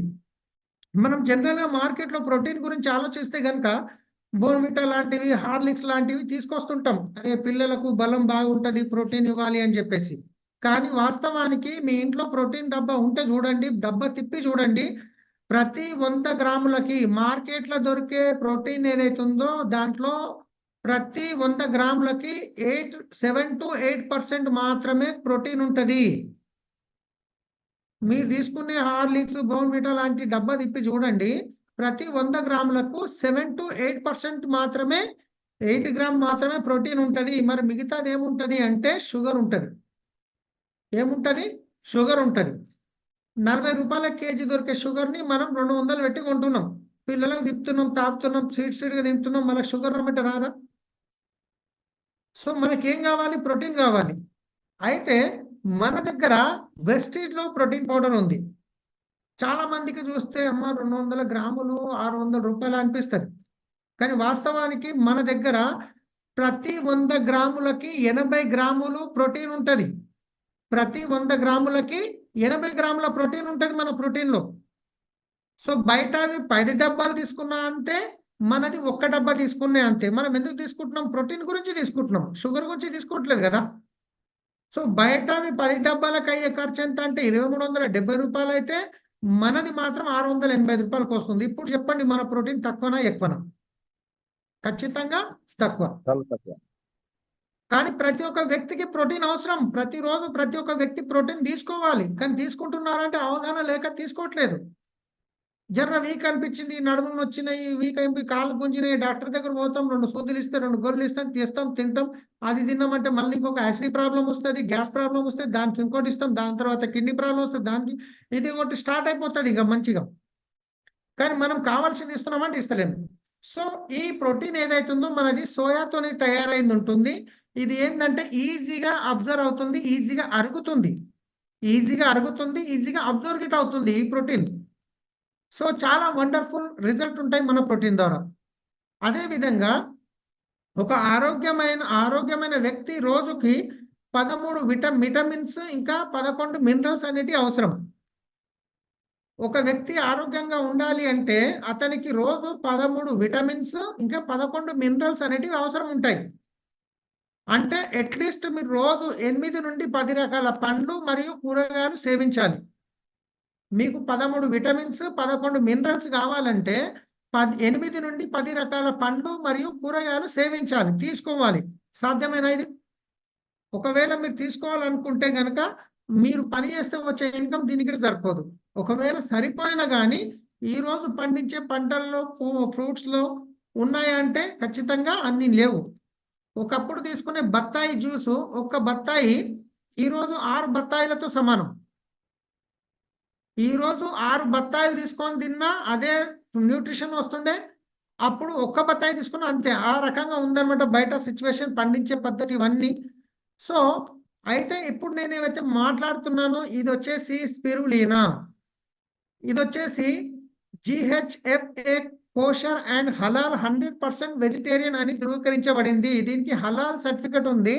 ఇది స్పిరులినా అంటే ఏంది అంటే, ఒక సముద్రంలో నాచు ఉంటుంది గదా! సముద్రంలో ఏదైతే నాచు ఉంటుందో, స్పిరులినా ఒక చిన్న నీటి మొక్క. ఎందుకంటే ఇది వసంత ఆకారపు నాచు. దీనికి స్పిరులినా అనే పేరు కలదు. నేచురల్ 3.5 బిలియన్ సంవత్సరాల క్రితం ఇది గ్రీన్ అల్గే రూపాన్ని ఇచ్చింది. మరియు ఇది వాతావరణంలో ఆక్సిజన్ ఉత్పత్తి చేస్తుంది. సో, చాలా మందికి కరోనా టైంలో ఆక్సిజన్ అందకుంటే మన స్పిరులినా ఒక్కొక్కరికి 10 స్పిరులినాలు కలిపి నీళ్ళలో కలిపి తాగడం వల్ల ఆక్సిజన్ లెవెల్స్ పెరిగాయి. అంటే ఇది ఆక్సిజన్ ఉత్పత్తి చేసే గుణం దీంట్లో ఉంది. దీంతో పాటు మీరు 1000 కేజీల పండ్లు లేదా కూరగాయలు ఉండే పోషకాలు 1 కేజీ స్పిరులినాలో ఉన్నాయి. ఒక్కసారి అర్థం చేసుకోండి.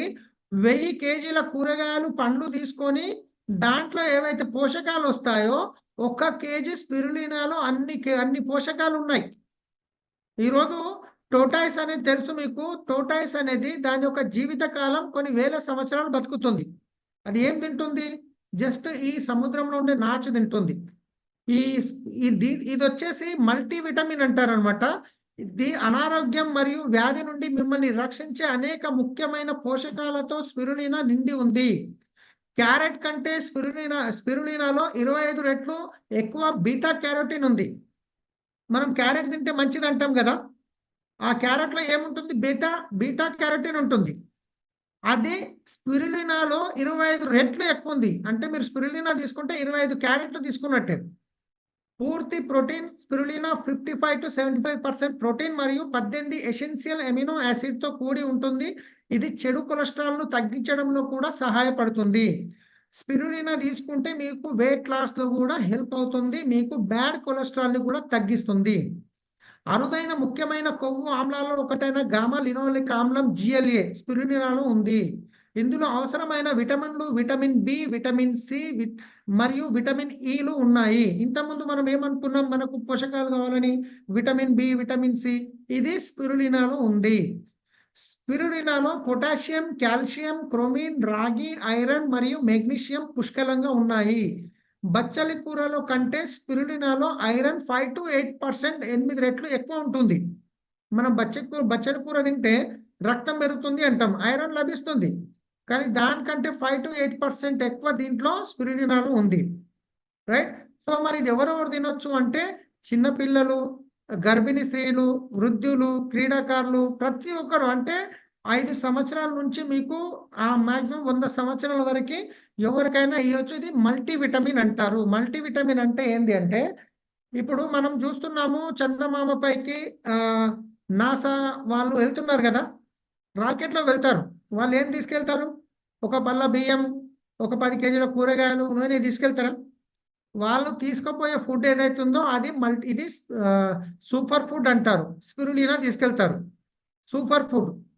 అంటే నేను గిట్ట స్టార్టింగ్‌లో ఫీల్డ్ వర్క్ వెళ్ళినప్పుడు ఒకవేళ అన్నం తినలేని పరిస్థితి ఉంటే, దొరకలేని పరిస్థితి ఉంటే ఒక బాటిల్ పెట్టుకునేవాడిని. ఒక 5, 6 స్పిరులినా మింగేసి నీళ్ళు తాగితే ఖతం ఫుల్ ఎనర్జీ వచ్చేది. నమలము, మింగము, టేస్ట్ ఉండదు. కానీ ఎనర్జీ మాత్రం మన ఆర్గాన్స్‌కి కావాల్సిన ఎనర్జీ మాత్రం వచ్చేది. అలసిపోయే వాళ్ళం కాదనమాట. ఇది మల్టీ విటమిన్. ఇది ప్రతి ఒక్కరు తీసుకోవాలి. సో, ఇప్పుడు అర్థమైందనుకుంటా స్పిరులినా అంటే ఏంది? దాంట్లో ఎన్ని రకాల విటమిన్స్, మినరల్స్ ఉన్నాయి. 100 కేజీల, 1000 కేజీల కూరగాయలు, పండ్లు తీసుకుంటే వచ్చే న్యూట్రిషన్ జస్ట్ 1 కేజీ స్పిరులినాలో ఉన్నాయి. సో, దీంతో పాటు నెక్స్ట్ వచ్చే నెక్స్ట్ ఏదైతే ఉందో ఈరోజు చూస్తున్నాం చాలా మందికి చిన్న వయసులోనే హార్ట్ అటాక్‌లు అనేది రావడం జరుగుతుంది. హార్ట్ అటాక్ ఎందుకు వస్తుంది? మీరు ఇక్కడ చూసుకున్నట్లయితే మన గుండె ఏదైతే లబ్‌డబ్ అని ప్రెస్ చేస్తుందో, అంటే అది ప్రెస్ చేసినప్పుడల్లా రక్తం ఫ్లో అవుతుంది. ఓపెన్ చేసినప్పుడల్లా చెడు రక్తం అనేది గుండెలోకి వస్తుంది. కానీ మీరు ఇక్కడ చూసుకున్నట్లయితే ఇక్కడ నార్మల్ ఒక నరం కనిపిస్తుంది. ఈ నర్వ్ సిస్టమ్ దాంట్లో ఎలాంటి బ్లాకేజ్ లేదు. పక్కన ఇంకొకటి కనిపిస్తుంది. దాంట్లో బ్లాకేజ్ అనేది ఏర్పడ్డది. హార్ట్ అటాక్ అనేది ఎందుకు వస్తుంది అంటే మన నరాలలో బ్లాకేజెస్ అనేది రావడం వల్ల. ఈ బ్యాడ్ కొలెస్ట్రాల్ బ్లాకేజెస్ రావడం వల్ల. సో మన హార్ట్ ఏదైతే బ్రేక్ చేస్తుందో అప్పుడు ఈ నరాలకి ఏదైతే బ్లడ్ ఫ్లో అవుతుందో ఈ కొలెస్ట్రాల్ ఉన్న దాంట్లో బ్లాకేజ్ ఉన్న దాంట్లో దీంట్లో వెళ్ళినంత స్మూత్ గా దాంట్లో వెళ్తుందా? వెళ్ళదు. ఎప్పుడైతే వెళ్ళదో అప్పుడు మన గుండెకి ఏం తెలుసు? గుండె చేసే పని గుండె చేస్తుంది. కానీ బ్లాకేజ్ వల్ల ఆ ప్రెషర్ వెళ్ళక ఆ ప్రెషర్ అనేది ఉల్టా గుండె మీద పడుతుంది. గుండె ఒత్తినప్పుడు అది పోనప్పుడు అది ఏమవుతుంది? గుండెలో నొప్పి అవుతుంది. ఆ గుండెలో నొప్పి అయినప్పుడు పేషెంట్ ఏం చేస్తాడు? డాక్టర్ దగ్గరికి పరిగెత్తుకుంటూ వెళ్తాడు. సార్ నాకు గుండెలో నొప్పి అవుతుంది అంటాడు. సో డాక్టర్ ఏం చేస్తాడు? ముందు లిపిడ్ ప్రొఫైల్ చెక్ చేస్తాడు. అంటే నీ శరీరంలో నీకు నరాలలో ఎంత కొలెస్ట్రాల్ ఉంది అనేది ఒక రిపోర్ట్ వస్తుంది. ఒకవేళ మీకు 25% కొలెస్ట్రాల్ ఉంది అని రిపోర్ట్లో వచ్చిందంటే ఇమ్మీడియట్లీ నెక్స్ట్ చేయాల్సిన ట్రీట్మెంట్ ఏంటంటే యాంజియోప్లాస్టీ. యాంజియోప్లాస్టీ అంటే నరాలలో ఎక్కడైతే బ్లాకేజ్ వచ్చిందో ఆ బ్లాకేజ్ని తీయకుండా అక్కడికి ఒక కేబుల్ సహాయంతో ఒక బెలూన్ సహాయంతో ఒక స్ప్రింగును తీసుకెళ్ళి అక్కడ ఎక్కడైతే కొలెస్ట్రాల్ ఉందో దాన్ని పక్కకు జరిపి అక్కడ స్ప్రింగ్ లోడ్ చేయడం జరుగుతుంది. ఈ స్ప్రింగ్ లోడ్ చేసిన తర్వాత ఒక బీపీ గోళీ ఇవ్వడం జరుగుతుంది. ఈ బీపీ గోళీ ఏం చేస్తుంది? అది లోపలికి వెళ్ళినప్పుడు రక్తంలో కలిసినప్పుడు రక్తాన్ని పల్చగా చేస్తుంది. ఒకవేళ దాని పవర్ అయిపోయిందంటే మళ్ళీ యాజ్ ఇట్ ఈస్గా నార్మల్గా తయారవుతుంది. సో పేషెంట్ ఏమనుకుంటాడు? ఓకే, బీపీ వచ్చింది, దవాఖానకు పోయినా స్ప్రింగ్ లేచిండు, బీపీ కంట్రోల్ ఉంది, గోళీలు తింటున్నా, మళ్ళీ తినే ఫుడ్ కామన్గా తింటుంటాడు. దీనివల్ల ఏమవుతుంది? మళ్ళీ బ్లాకేజ్ అనేది మెల్లమెల్లగా పెరుగుతుంది. ఎప్పుడైతే పెరుగుతుందో అది కంప్లీట్గా బ్లాక్ అయిపోతుంది. ఎప్పుడైతే బ్లాక్ అయిపోతుందో అప్పుడు డాక్టర్ దగ్గరికి వెళ్ళినప్పుడు ఏంది రెండో ఆప్షన్ ఉన్నది అంటే ఎక్కడైతే మీకు రక్తం వెళ్ళే ద్వారం బంద్ అయిపోయిందో అక్కడ నుంచి ఇంకొక నరం అనేది జాయిన్ చేస్తారు. కాలు నుంచి తీసి బైపాస్ సర్జరీ అంటారు. ఈ బైపాస్ సర్జరీ చేసినప్పుడు ఇంచుమించు 5 లక్షల పైన ఖర్చు అవుతుంది. ఇక్కడ మీకు యాంజియోప్లాస్టీ చేసినప్పుడు 2 లక్షల పైన ఖర్చు అవుతుంది. బైపాస్ సర్జరీ చేస్తే 5 లక్షల పైన ఖర్చు అవుతుంది. ఈ 2 ప్రాసెస్‌లో వచ్చిన ప్రాబ్లమ్ ఏంటి అంటే బ్యాడ్ కొలెస్ట్రాల్. మరి బ్యాడ్ కొలెస్ట్రాల్ తీయడం జరిగిందా? లేదు. తీసే అవకాశం ఉందా? లేదు. కానీ ఒకప్పుడు మనము మన ఇళ్లల్లో వాడే ప్రోడక్ట్ ఏదైతే ఉందో అవిసె గింజలు. ఈ అవిసె గింజలు అనేది మనము చట్నీ మన తాత వాళ్ళు, మన తల్లిదండ్రుల వాళ్ళు చట్నీ పౌడర్ చేసుకొని తినేది. ఈ చట్నీ పౌడర్ తీసుకున్నప్పుడు ఏమవుతుందో ఈ ఔషధ గింజల్లో ఉండేది మన దగ్గర ఫ్లాక్సీడ్ ఆయిల్ ఉంది. ఔషధ గింజల నుంచి తీసిన ఆయిల్ ఇది.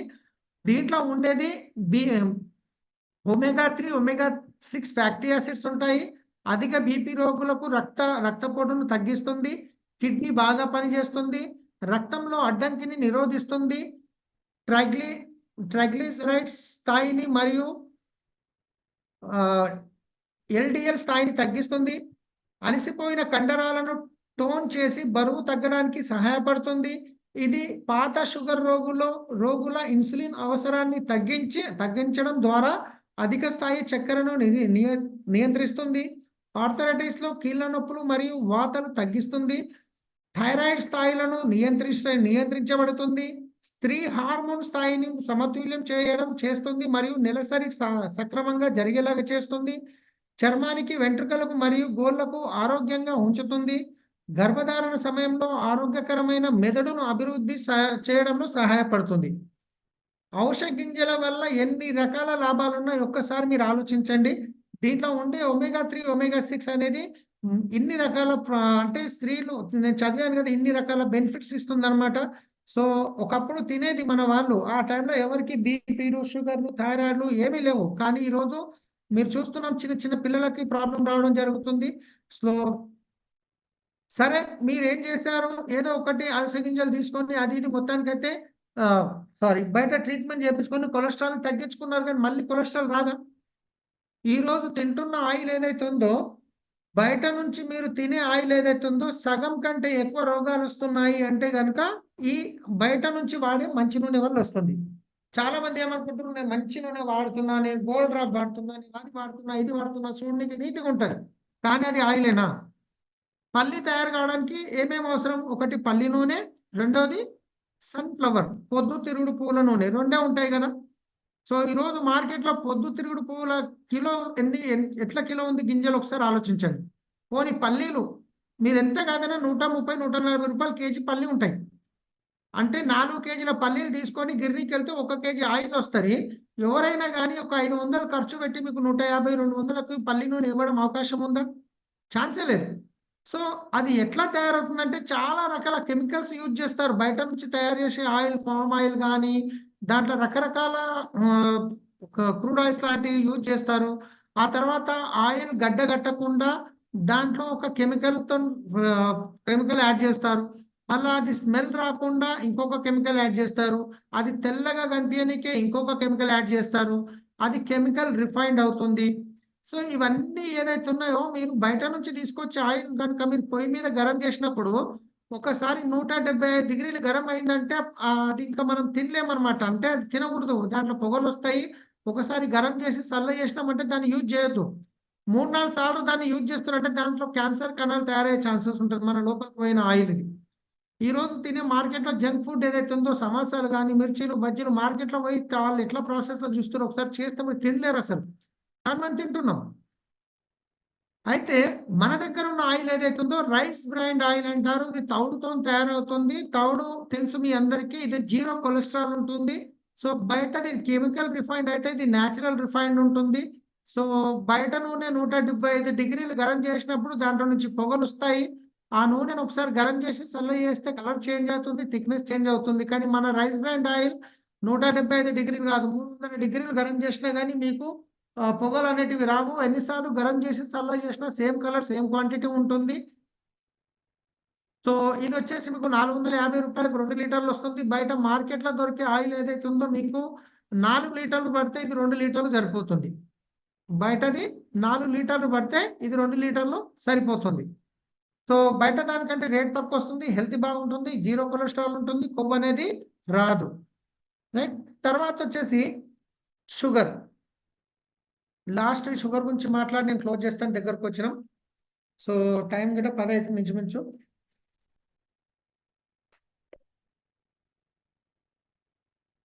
ఇది 3 గంటలు అయ్యే ట్రైనింగ్ ఇది. షార్ట్‌గా నేను క్లోజ్ చేస్తున్నా.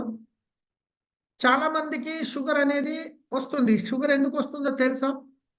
చాలా మందికి తెలవదు. ఒకవేళ షుగర్ ఎందుకొస్తుందో తెలిస్తే షుగర్ రాకుండా మనం కంట్రోల్ చేసుకునే అవకాశం ఉంది. కానీ షుగర్ ఎందుకొస్తుందో చాలా మందికి తెలవదు. ఒకవేళ తెలిసినా డాక్టర్ దగ్గర పోయినప్పుడు డాక్టర్ చెప్పాడు. ఒకవేళ డాక్టర్ చెప్పినా ఇనే ఓపిక మనకుండదు. చెప్పే ఓపిక ఆయనకుండదు. జ్వరం వచ్చింది అంటే డాక్టర్ దగ్గరికి పోతాం 200 తీసుకొని 2 రోజులలో తగ్గాలనే ఉద్దేశంతో వెళ్తారు. అసలు షుగర్ ఎందుకొస్తుందంటే నేను ఈరోజు కొన్ని కారణాలు చెప్తాను. షుగర్ రావడానికి గల కారణాలు. ఒకటి ఈరోజు మనం గాలి ద్వారా, నీటి ద్వారా, తినే ఆహారం ద్వారా ఏవైతే కెమికల్స్ లోపలికెళ్తున్నాయో, ఆ కెమికల్స్ ఎక్కడెళ్తున్నాయి అంటే మన బాడీలో ఉన్న సెల్స్ అని చెప్పాం కదా ఇంతకుముందు. ఆ సెల్స్ మీద డిపాజిట్ అవుతాయి. ఒక ఎగ్జాంపుల్ చెప్తాను చూడండి. షుగర్ నేను 4 కారణాలు చెప్తున్నాను షుగర్ రావడానికి ఇంకెక్కువున్నాయి. ఇప్పుడు అగ్రికల్చర్‌లో ఏవైతే కెమికల్స్ యూజ్ చేస్తారో, నేను ఒకరోజు నారాయణఖేడ్ వెళ్తున్నాను. ఒక 4 ఇయర్స్ క్రితము. కార్‌లో వెళ్ళేటప్పుడు పక్కన ఒక ఫార్మరు టమాటా మీద స్ప్రే చేస్తుంటే, అక్కడ ఆగి నేను డెమో చూయించాను. అగ్రి డెమో చూయించి, నేను అడిగాను, "ఈ మందు కొడుతున్నావు గదా! ఇది ఇంతే డబ్బా ఉండే రూ. 600 మందు డబ్బా." ఆయన్ని అడిగిన, "ఏం మందు తాత ఇదంటే?" ఇది తాగితే నేనేమన్నా అయితదా?" అంటే, "జాగా మీద చచ్చిపోతావు బిడ్డ" అన్నాడు. "మరి నువ్వు స్ప్రే చేస్తున్నావు గదా!" అంటే, "ఏం చేయాలి? వేరే ఆప్షన్ లేదు కదా!" అన్నాడు. సో, ఆ స్ప్రే చేసినప్పుడు అక్కడ టమాటాలున్నాయి, పూత ఉంది. ఆయన పూత పురుగు కొడుతున్నాడు. ఆ టమాటా మీద ఈ కెమికల్ పడ్డప్పుడు ఆ టమాటాని తెంపి మార్కెట్‌కి కడిగి పంపించే అవకాశం ఉందా? ఛాన్సే లేదు. అక్కడ పోయిన తర్వాత మార్కెట్‌లో ఎవరైతే మన వీక్లీ మార్కెట్, సూపర్ మార్కెట్ వాళ్ళు కొనుక్కొస్తారో వాళ్ళేమైనా కడిగిస్తారంటే ఛాన్సే లేదు. పోనీ వీక్లీ మార్కెట్ వాళ్ళేమైనా తెచ్చి కడుగుతారంటే ఛాన్సే లేదు. మనం పోతాం మార్కెట్‌కి టమాటాలు తీసుకుంటాము. వారానికి సరిపడా కూరగాయలు తీసుకొస్తాం. ఫ్రిడ్జ్‌లో తీసుకొచ్చి మంచిగా జమ చేసి పెడతాం. ఆ తర్వాత పొద్దున్న లేస్తాం. పిల్లలకి లేట్ అయితుందని జల్దీ లేసి దొడ్డుబొడ్డు కడిగేస్తాం. కట్ చేసి కూరొండి పెట్టేస్తాం. అది తిన్న కెమికల్ ఏదైతే ఉందో ఆ లోపలికెళ్ళి మన బాడీలో ఉన్న సెల్స్ మీద ఒక లేయర్ లాగా తయారైతది. ఒక లేయర్ అంటే మన నోరుంది. మనము అన్నం లోపలికి పెడితే ఓపెన్ చేసి లోపలికి పోతుంది. అన్నం నములుతాం, అరుగుతుంది. కానీ దీనికి టేప్ ఏసేసినాం. ఈ బిర్యానీ తీసుకపోయి ఈడ పెడితే లోపలికెళ్తుందా? ఎందుకు వెళ్ళదు అంటే దీని మీద ఒక లేయర్ వచ్చేసింది టేప్.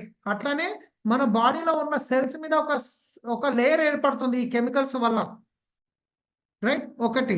రెండోదొచ్చేసి ఎక్కువ తినడం వల్ల గిట్ట షుగరొస్తుంది. చాలా మందికి తెలుసో తెలియదో ఎక్కువ అన్నం తినడం వల్ల షుగర్ వస్తుంది.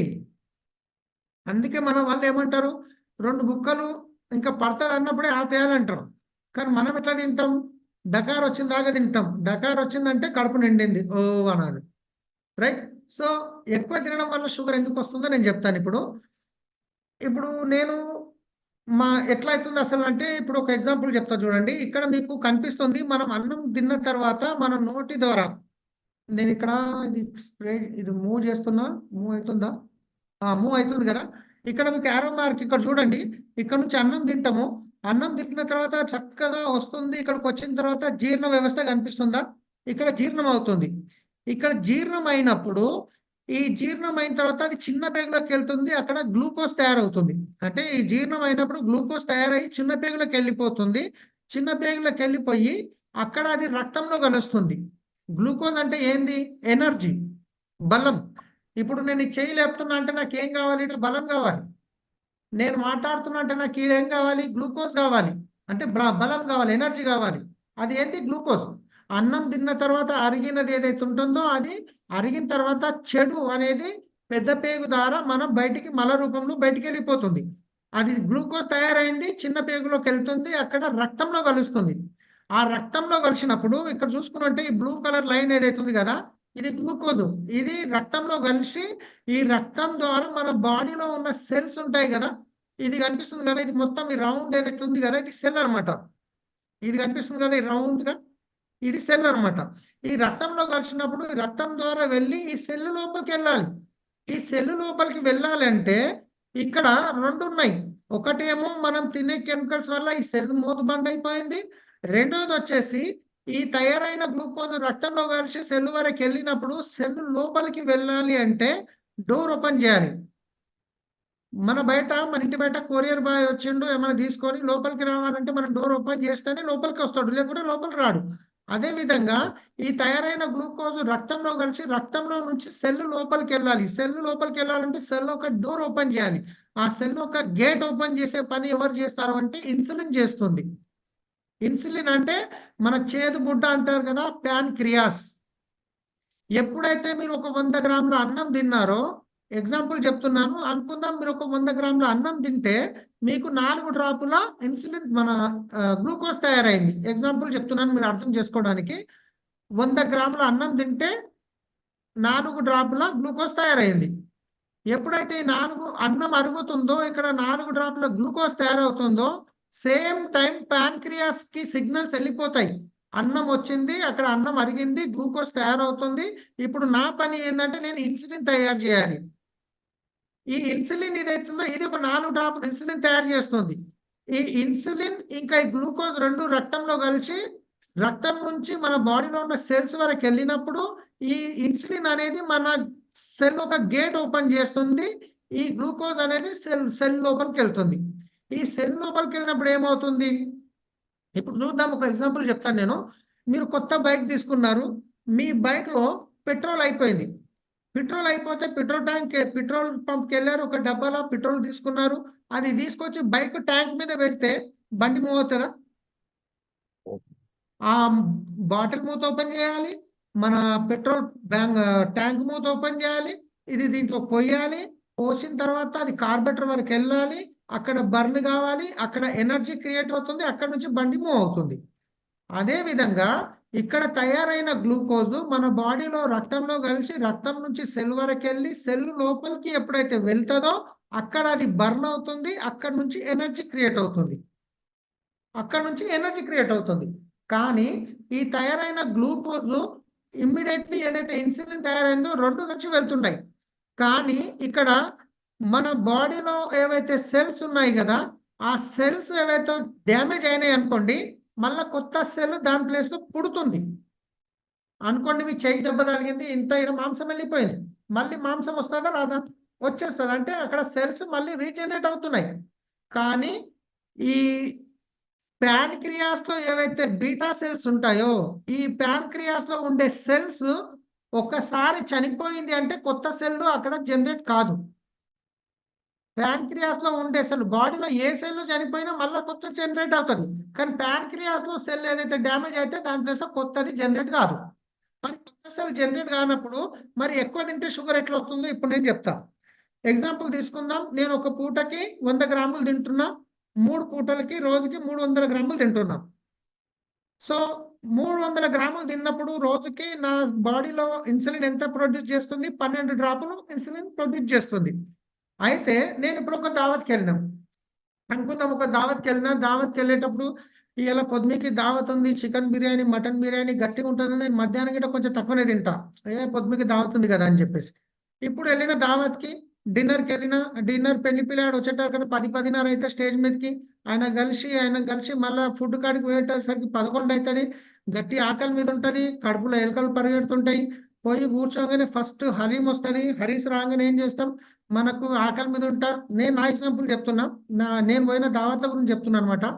హరీస్ తినేస్తా. నాకు కొంచెం కడుపులో బాగా నాకు అవసరం ఉన్నంత తింటా. తిన్న తర్వాత మళ్ళా తర్వాత రెడ్ చికెన్ వస్తది, గ్రీన్ చికెన్ వస్తది, చపాతీలు వస్తాయి, రోటీ వస్తది, అదేది సన్న ఏమంటారు రోటీ వస్తది, రుమాల్ రోటీ.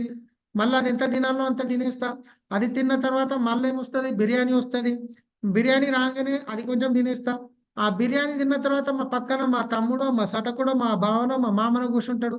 తీసుకో, తీసుకో అని చెప్పేసి ఆయన కొంచెం ఏస్తాడు. మొహమాటానికి తినవలసి వస్తది. అది కూడా తినేస్తా. ఆ తర్వాత మళ్ళా కద్దుకా కీర్ వస్తది. నేను ఒక కటోర టేస్ట్ చేయాలి కాబట్టి అది తీసుకుంటా. మళ్ళా పక్కన కూర్చున్న ఆయన ఏం చేస్తాడు? పక్కన కూర్చున్న ఆయన ఏం చేస్తాడు? మళ్ళా ఆయన ఒక కటోర ఏస్తాడు. తీసుకో అని చెప్తాడు. ఒక్క నిమిషం ఇదేమొచ్చిందిరా?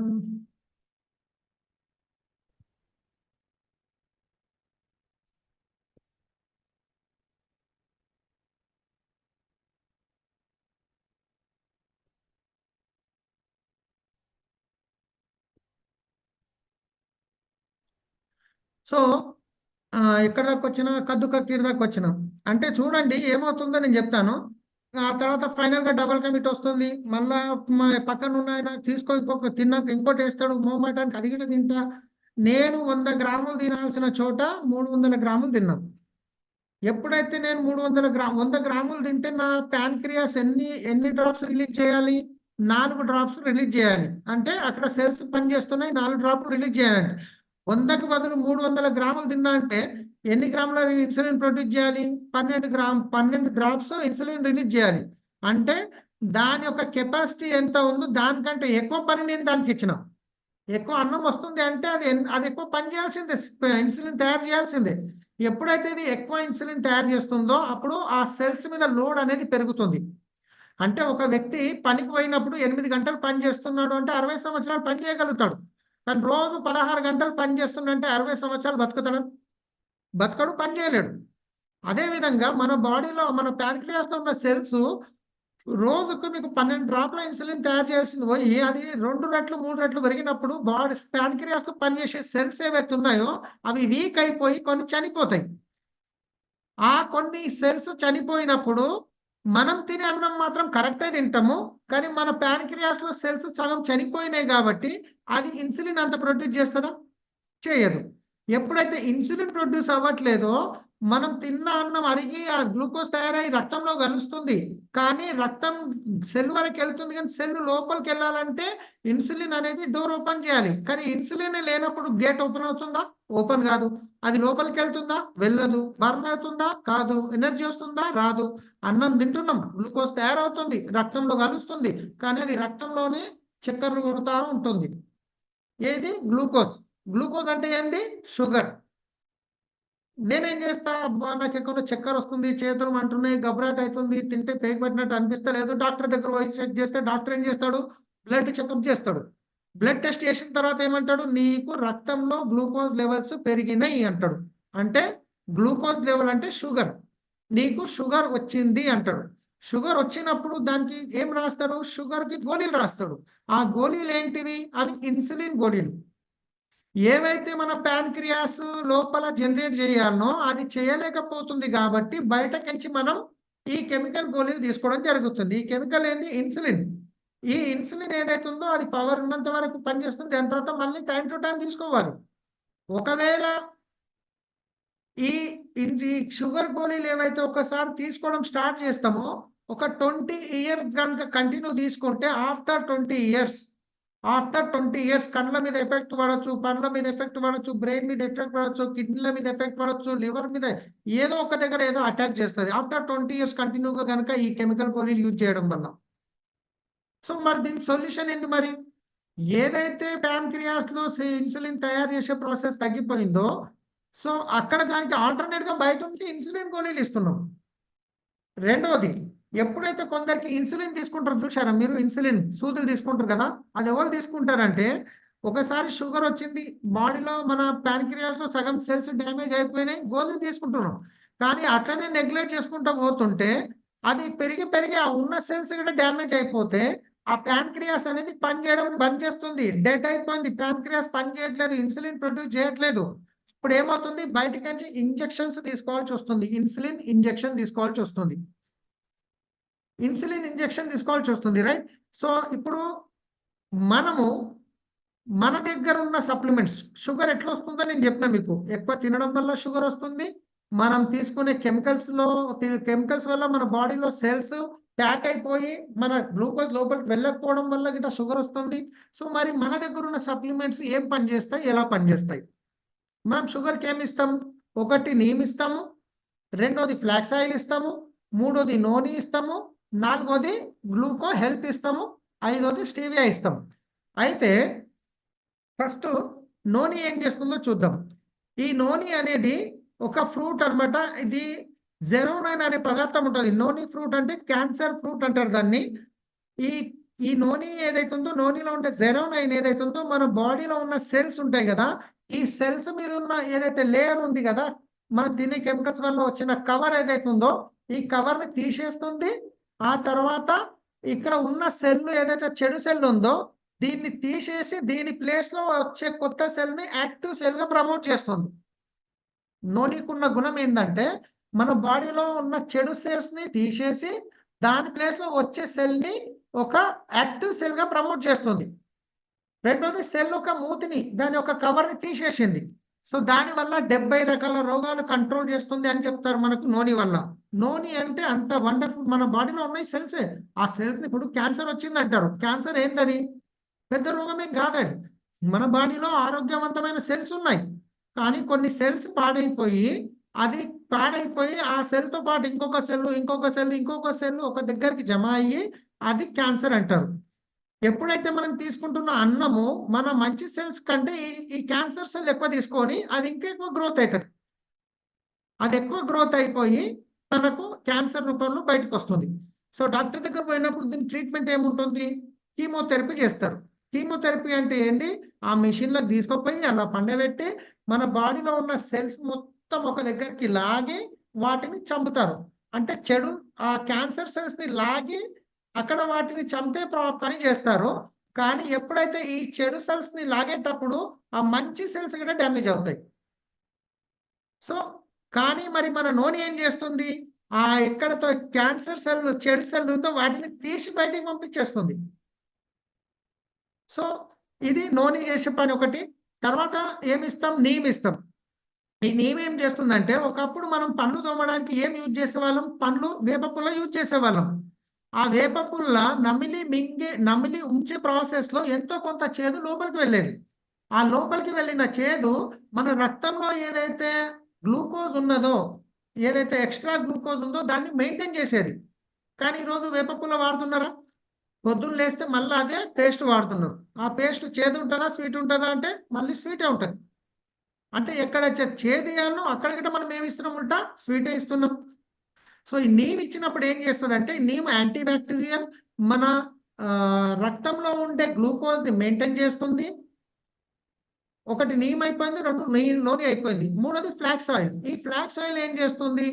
మనం అన్నం తినేటప్పుడు ఏదైతే గ్లూకోజ్ తయారవుతుందో దాంట్లో నుంచి 20% వరకు షుగర్ ని తగ్గిస్తుంది. అంటే ఇండైరెక్ట్ గా షుగర్ తగ్గించినట్టే కదా. ఇది తినే ఆహారం ద్వారా వచ్చే షుగర్ ని తగ్గిస్తుంది. మరి గ్లూకో హెల్త్ ఏం చేస్తుంది? ఈ గ్లూకో హెల్త్ ఏదైతుందో, ఏదైతే ఒకసారి షుగర్ వచ్చినాక గోళీలు తీసుకుంటున్నానని చెప్పాం కదా, ఈ ప్యాన్క్రియాస్ లో ఏవైతే బీటా సెల్స్ చనిపోయినాయని చెప్పాం కదా, సో చనిపోయిన సెల్స్ ని ఎవరు ఏం చేయలేరు. కానీ ఏవైతే చనిపోవడానికి సిద్ధంగా ఉన్నాయో ఆ సెల్స్ ని మాత్రము చనిపోకుండా యాక్టివ్ చేస్తుంది, స్ట్రాంగ్ చేస్తుంది గ్లూకో హెల్త్. అంటే షుగర్ వచ్చిన వ్యక్తి ఇన్సులిన్ వరకు వెళ్ళకుండా అది అక్కడి నుంచి తగ్గించే ప్రాసెస్ చేస్తుంది. అంటే ఆ ఉన్న మిగతా సెల్స్ ఏవైతే చనిపోవడానికి రెడీ ఉన్నాయో వాటిని స్ట్రాంగ్‌గా చేస్తుంది, చనిపోకుండా చేస్తుంది. సో దానివల్ల ఇన్సులిన్‌కి వెళ్ళే ఛాన్స్ ఉండదు. ఇంకా అక్కడికి ఆగిపోయి అక్కడి నుంచి తగ్గే ఛాన్స్ ఉంటుంది. అలాగే ఈ స్టీవియా అనేది ఇది తులసి ఆకు అంటాం కదా! తులసిలో చాలా రకాలున్నాయి. స్వీట్ తులసి అంటారు. క్యాలరీస్ ఉండవు దీంట్లో. స్వీట్ ఉంటుంది గానీ క్యాలరీస్ ఉండవు. ఇది ప్యాంక్రియాస్‌లో ఇన్సులిన్ ప్రొడ్యూస్ చేసే దాన్ని హెల్ప్ చేస్తుంది.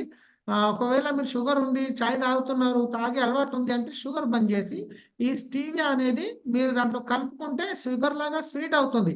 కానీ క్యాలరీస్ అనేటివి ఉండవు. ఈ 5 తీసుకోవడం వల్ల షుగర్ అనేది కంట్రోల్ చేసుకుంటున్నాం. బయట తీసుకున్నది ఏంది అంటే ఒక ఎగ్జాంపుల్ చెప్పాలంటే ఒక టైర్ పంక్చర్ అయింది. పంక్చర్ అయిన టైరు రోజు పొద్దున్న లేస్తే గాలి దిగిపోతుంది. మళ్ళీ పొద్దున్న లేసి గాలి పెట్టుకొని పోతున్నాం. ఇది పర్మనెంట్ సొల్యూషనా అంటే కాదు. పర్మనెంట్ సొల్యూషన్ ఏంది? పంక్చర్ చేయించడం పర్మనెంట్ సొల్యూషన్.